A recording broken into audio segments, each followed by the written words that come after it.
अस्सलाम वालेकुम, that's me Mahak Rubab Qadri and welcome back to my channel. So जनाब, आज मैं आपके साथ शेयर करने वाली हूँ ये लानबेना के पिंपल पैच, जो कि बहुत ज़्यादा वायरल हुए हुए कि जो है ओवरनाइट आपको आपके पिंपल को हील कर देता है। तो मैंने कहा चलो इसको ट्राई करते हैं।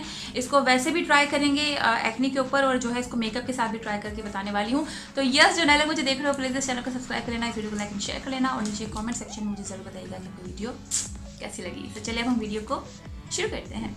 सो जनाब, ये लानबेना के जो है पिंपल पैच है, इसमें जो है 25 पैचेस आते हैं, और ये जो है क्लेम करता है कि आप जो है जब ये पैच अपने पिंपल पर लगाते हो तो एटलीस्ट 5 घंटों तक लगाओ, या फिर आप जो है ओवरनाइट लगा के रखो तो आपका जो पिंपल है वो जो है ओवरनाइट हील हो जाएगा। और इसके अलावा जो है अगर आपका पिंपल बहुत ज़्यादा बड़ा है तो आप जो है मेकअप से पहले लगा लो एंड देन मेकअप करो तो आपको बहुत ज़्यादा जो है फ्लॉलेस रिजल्ट मिलेंगे। तो मैंने जो है दोनों तरह से ट्राई किया है। सबसे पहले जो है इसकी मैं आपको पैकेजिंग बता दूँ, ये जो है कुछ इस तरह से आते हैं। सिर्फ लानबेना के नहीं, बहुत सारी कंपनीज के जो हैं ये पिंपल पैच काफ़ी हद तक वायरल हुए हुए हैं, तो मैंने कहा कि ट्राई करके बताऊं।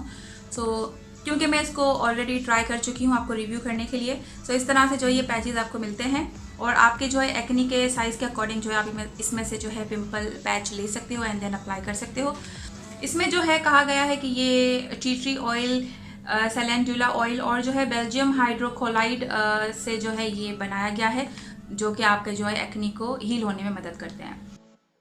तो हम पैच लगाने लगे हैं। पैच लगाने से पहले चेहरा बिल्कुल साफ़ होना चाहिए, क्लीन होना चाहिए। देन उसके बाद जो है आपने अपने पिंपल के साइज़ के अकॉर्डिंग पैच लेना है और वो अप्लाई करना है। अप्लाई करने के बाद जो है आप 3 से 4 सेकंड तक प्रेस कीजिएगा ताकि जो है आपका पैच अच्छे से चिपक जाए, और फिर उसके बाद आपने एटलीस्ट 5 घंटों तक जो है अप्लाई करके रखना है। लेकिन मैं जो है ओवरनाइट अप्लाई करूँगी कि कम से कम 5 घंटे अप्लाई करना है, या फिर आप जो है ओवरनाइट अप्लाई करें ज़्यादा अच्छे रिजल्ट्स के लिए। मैं जो है ओवरनाइट इसको ट्राई करने वाली हूँ। देन इसके आपके सामने जो है मैं रिमूव करूँगी ताकि पता चल सके कि कितना हील हुआ है और कितना हील नहीं हुआ है। जैसे मैंने ओवरनाइट अप्लाई करके रखा है और अब मैं रिमूव कर रही हूँ। बड़ी मुश्किल से जो है ये रिमूव होते हैं, क्योंकि बहुत बुरी तरीके से जो है आपके पिंपल के साथ चिपक जाते हैं, और जब ये निकलते हैं तो आपके पिंपल की ऊपर की थिन लेयर भी जो है साथ लेके निकलता है, जिसकी वजह से जो है आपका पिंपल और ख़राब हो जाता है। जैसे अभी मैंने आपके सामने निकाला और देखो मेरे पिंपल से खून निकल रहा है, तो इसलिए निकल रहा है क्योंकि ऊपर की जो है थिन लेयर इसने निकाल दी है, which is I really don't like. So ये इस तरह से कुछ सूरत हाल है, और ऐसा अगर आप देखो तो मेरे पिंपल वैसे का वैसा ही है, कोई ऐसा ख़ास रिज़ल्ट नहीं मिला है। ओके, सो आपने देखा कि जो है वैसे तो मैंने अप्लाई किया तो ऐसा खास रिजल्ट मुझे नहीं मिले। इवन जो है ऐसा लगा कि एक टेप मैंने चिपका दी है, और जब मैंने इसको निकाला तो बड़ी मुश्किल से निकले, और जब निकले तो आपके पिंपल की जो थिन स्किन है वो भी साथ में लेके निकला, तो पिंपल और ज़्यादा ख़राब हो गया हील होने के बजाय, विच is I really don't like. Anyways, इसको मेकअप के साथ ट्राई करके दिखाती हूँ कि मेकअप के साथ जो है कैसा लगा इसका जो है एक्सपीरियंस। अगेन पिंपल के साइज़ का पैच ले रही हूँ, और फिर जो है मैं इसके ऊपर फाउंडेशन अप्लाई करूँगी डायरेक्टली। अच्छा, एक पे मैंने नहीं पैच लगाया ताकि आपको जो है डिफरेंस पता चल सके कि पैच लगाकर और पैच ना लगाकर क्या डिफरेंसेस होते हैं। फाउंडेशन लगा रही हूँ मैं मैजिक का। फाउंडेशन लगाते लगाते मैं जो है काफ़ी हद तक जो है ब्रश आगे पीछे चलाऊँगी ताकि अंदाज़ा हो सके कि ये जो है निकलता है या नहीं निकलता है। तो ऐसा निकल नहीं रहा, बहुत अच्छे से चिपका हुआ है, लेकिन आपको कैमरे में नहीं नज़र आ रहा होगा। इन पर्सन अगर आप देखो तो आपको जो है यहाँ पे कॉर्नर से जो है इसका नज़र आएगा कि आपने जो है टेप लगाई है। फुल फाउंडेशन और फुल मेकअप के बाद इसका क्या रिज़ल्ट आता है वो भी आपके साथ शेयर करूँगी। लेकिन अभी अगर आप देखें फाउंडेशन में ही, तो अभी फाउंडेशन अप्लाई करने पर ही जो है आपको नज़र आ रहा होगा पैच के मैंने लगाया है।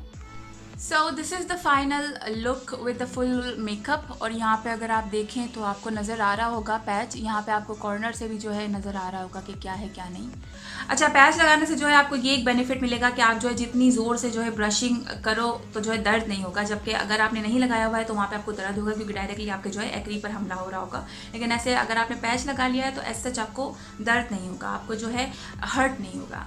सो मेकअप के साथ जो है कुछ इसका लुक इस तरह से नज़र आता है। अगर आप गौर करें तो यहाँ पे आपको जो है झुर्रियों सा नज़र आएगा कॉर्नर पे, और अभी कैमरे में भी आपको इतना क्लियर नज़र ना आ रहा हो, लेकिन रियल में अगर आप कैमरे को हटा के शीशे के सामने देखेंगी या 1 to 1 किसी से बात करते हुए देखेंगे तो आपको जो है प्रॉपर नज़र आएगा कि आपने कोई पैच लगाया हुआ है कुछ छुपाने के लिए, क्योंकि कॉर्नर से जो है उसका जो आपने टेप लगाई है, मैं इसको टेप ही कहूँगी कुछ हो, क्योंकि हीलिंग वाला प्रोसेस तो मुझे नज़र नहीं आया। सो जो है आपको यहाँ पर झुर्रियों काइंड ऑफ अ सिस्टम नज़र आ रहा होगा, जो कि आई रियली डोंट लाइक। जबकि यहाँ पर अगर आपका नेचुरली आप पिंपल के ऊपर मेकअप करते हो तो कॉर्नर्स ही जो है बहुत स्मूथ हुए होते हैं। तो अगर आप ज़्यादा थिक लेयर अपने मेकअप जो है पिंपल पर लगाएंगी तो वो भी जो है कवर हो सकता है। मैंने बहुत थिन लेयर लगाई है फाउंडेशन की। तो लगाने के बाद जो है कुछ इस तरह से है, और हाईलाइटर भी लगा रहे हैं तो जो है ये और ज़्यादा प्रोमिनेंट हो रहा है। रियल में बहुत ज़्यादा प्रोमिनेंट हो रहा है, कैमरे में फिर भी अगर आप देखो तो आप गौर करोगे तो आपको नज़र आएगा, जो कि ये अच्छा नहीं लग रहा है। और अगर आपको बाहर बिना मेकअप के नेचुरली जाना है तो आप इसको जो है अप्लाई करके लिपस्टिक लगा के जा सकती हो, ताकि जो है थोड़ा सा लाइटन लगेगा आपका पिंपल, बट नज़र आएगा पैच, याद रखिएगा ये बात। सो यस, यही था आज की वीडियो में, यही मुझे शेयर करना था। उम्मीद करती हूँ कि आपको वीडियो अच्छी लगी होगी। अच्छी लगी हो तो नीचे कमेंट सेक्शन में ज़रूर बताइएगा। मेरे चैनल को सब्सक्राइब कर लीजिएगा। कुछ भी सवाल पूछने हो मुझे इंस्टाग्राम पर फॉलो करके मैसेज कर दीजिएगा। That's Mehak Rubab Qadri, single love all. दुआ में याद रखिएगा। Bye bye.